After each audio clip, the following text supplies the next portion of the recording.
আসসালামু আলাইকুম। আশা করি সবাই ভালো আছেন। কথাগুলো শেষ পর্যন্ত শুনে যাইবেন। কারো যদি ভালো লাগে শেয়ার করে দিবেন। বাস্তবতা এটাই সত্যি, আপনি যাকে ভালোবাসবেন সে আপনাকে ভালোবাসবে না। কারণটা কি জানেন?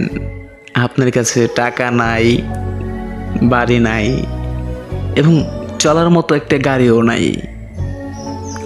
আবার দেখেন, সমাজে চলার মতো আপনার একটা ভালো প্যান্ট, একটা টি শার্ট, একজোড়া জুতো সেটাও নাই আপনার কাছে। আপনার বন্ধু বান্ধবগুলা আপনাকে দেখে হাসাহাসি করবে, কানাকানি করবে, আপনার সাথে মিশতে চাইবে না, ঘুরতে চাইবে না, কথা বলতে চাইবে না।